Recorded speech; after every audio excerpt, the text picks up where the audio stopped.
morning, everyone, and welcome back to Barnstable This Morning on this Friday morning, just about 10 minutes toward the top of the hour. I'm Sarah Colvin, and joining me live on the phone, Sandy Neck Beach Park Manager Nina Coleman. Nina, good morning. How are you today? Good, thank you. Beautiful day. Beautiful day out there. Well, you certainly, Nina, have been quite busy this past week. Want to start by talking about turtles. I understand really we're seeing some record numbers of turtles found cold stunned on Sandy Neck. Tell me a little bit about what we're seeing on the beach. Well, starting Sunday, we had the beginning of our stranding season. There had been no strandings up until that point. But the winds were coming out of the north on Sunday, and we had 20 strandings on Sunday, and then 52 on Monday. Wow. Which is like nothing I've ever seen. Usually we get, 12 to 25 animals off of Sandy Neck for a whole season, and here we are in one day plucking 52 animals off of the beach. It was great, and we were able to save many of those animals, not all. It was very cold out, and that's tough on them. But we did save a bunch, and then the stranding event kept going into the following day. So by the end of it all, we had rescued or attempted to rescue 77. Wow. And tell me a little bit, Nina, are these mostly the Kemp's Ridley turtles? We're showing some pictures, and I see the smaller turtles, and it looks like there's one larger turtle. Tell me a little bit about, what kind of turtles we're seeing. Okay. So almost all of those turtles, the smaller ones, darker and smaller, are Kemp's Ridleys. This is the rarest sea turtle in the world, so very important that we intervene. Those are juvenile turtles, so they're like a 2 to 3 year old animal, very small. Compared to what they're going to grow into. The larger turtle that's a little more on the brown side is a juvenile loggerhead, and that's like a 30 or 40-pound animal. And that we had almost everything was Kemp's. We had the one logger, and then they're saying that the other animal that we thought was a logger is a logger Kemp's Ridley hybrid. Interesting. So that came in on Sunday, and it didn't quite look like a logger, didn't quite look like Kemp's. It was bigger. It was a little confusing, and that's what they're thinking, and there's actually papers on that. So an oddity came up on Sandy Neck. The Sunday animals were in great shape, so that one is more than likely doing well and can be studied. So why, Nina, is it good news that we're seeing so many turtles come up on the beach? Yeah, so interesting, right?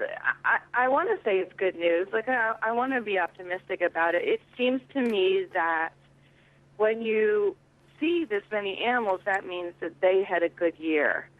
These are 2 to 3 year old juveniles, so it's certainly hypothesized that 2 to 3 years ago, the Kemp Ridleys had very, very high productivity rates. And so there was a lot of that age floating around in the ocean. Which is great, a big boom in the population, which is normal ecology, like we saw last year with the owls.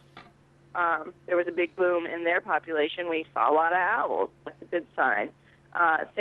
Possibly the same thing with these Kemp Ridleys, that there was a very good year where we saw a lot in the water, and then something interrupted their migration this year, be it storms, currents. Something interfered with that, getting around P-Town and getting down to warmer waters, and they're stranding. And fortunately, we have this amazing network through Mass Audubon that, gets them all. We all care about turtles. There's really not a Cape Codder out there that isn't invested in this, and gets them off that beach. And then there were so many this year. They're up in the 1,300s at this point that they had to not only be sent to the aquarium, but they had to engage other facilities throughout the East Coast to take these animals and rehab them, and then they'll be released once they're rehabbed in warmer waters. So I think it's a good sign, or it's a complicated sign. It also has a lot to do with, the weather changes. So that's a bad sign. Indeed. But it is nice to see that many animals, and hopefully many of them can be put back into the ocean. Right. So really what we're seeing is kind of an interruption in their migratory pattern. Do they spend summers here in the Cape's waters and then try to kind of migrate southward to warmer weather? Is that kind of what's happening?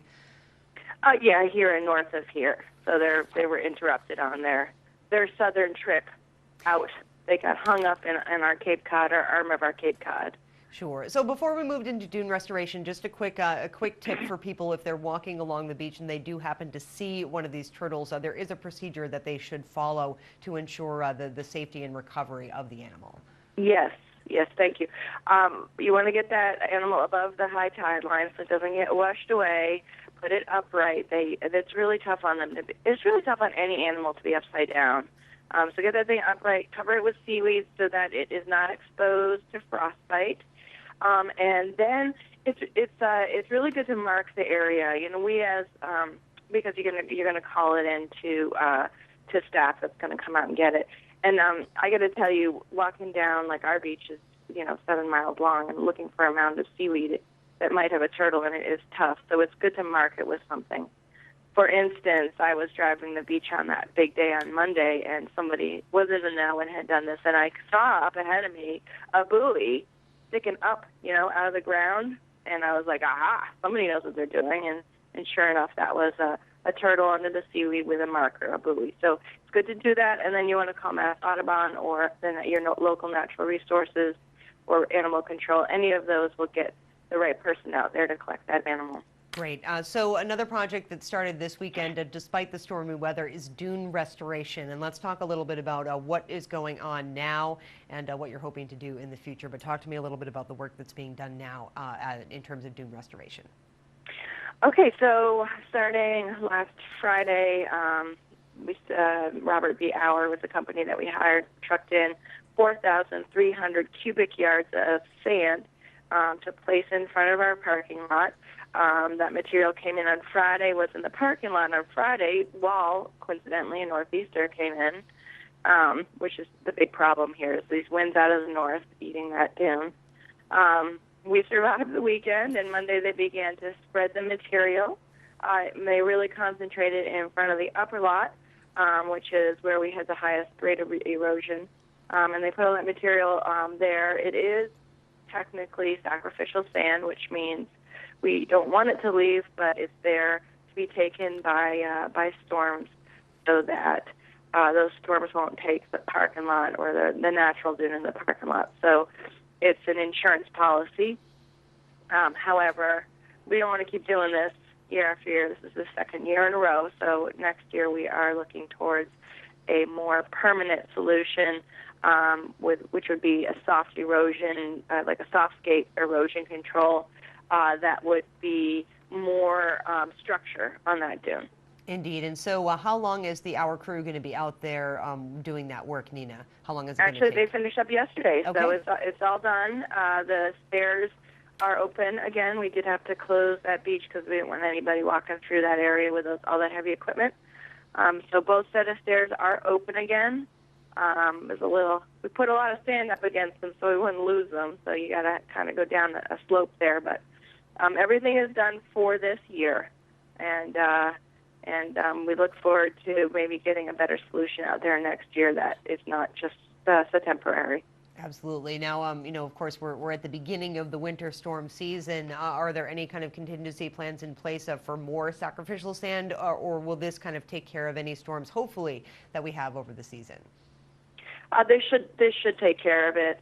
This is about where we were at last year, and we got through last year, and it was a pretty stormy year. So unless we have, like a blizzard of 78, which came out of from what I understand, I wasn't here, but that was a nor'easter as well. That would do it. That would be a problem. The big one would be a problem, but your average tough winter we can handle right now. Great. Well, Nina, I thank you so much for joining us as always. Great to talk with you, and we will talk with you again sometime soon. Have a great weekend. You as well. Take care. Thank you. Bye. Bye-bye. Sandy Neck Beach Park Manager Nina Coleman joining us as she does every now and then here